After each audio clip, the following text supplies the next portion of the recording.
when somebody's as famous as you get very self-conscious about interviewing, because you're being interviewed all the time, aren't you? Well, not really. Not really. Don't you mind it? No, not really. It's a good time, I guess, to find out about yourself.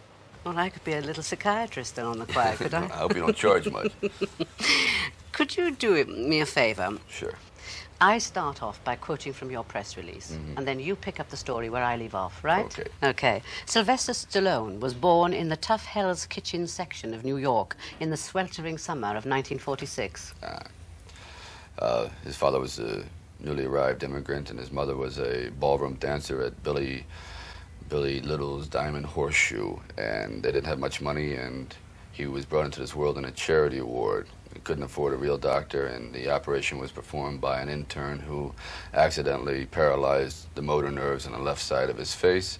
So for the first 4 years, he couldn't open his eye or use the side of his mouth, and there's a slight trace of that today. You've reached an amazing success over Rocky. What do you think you want from life from now on?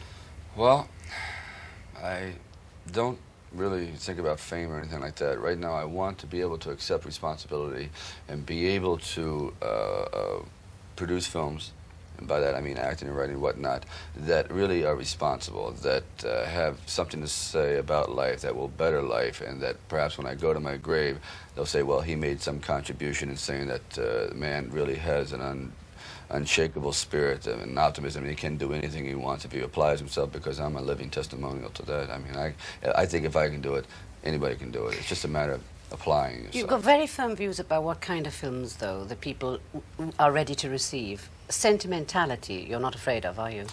No, sentimentality is just a highfalutin word for heart, for guts, for things that don't deal with the mind but deal with the soul.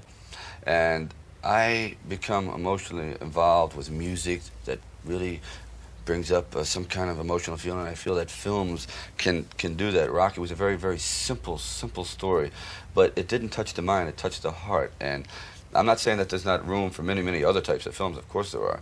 But I feel as though no one should shy away from the word corniness or sentimentality, because it's very, very important. It takes us back to our childhood when we were very flexible and very pliable and very innocent and naive, and that's a good way to be. I think just because we get older, there's no reason that we should lose our vulnerability, and that's why I do that.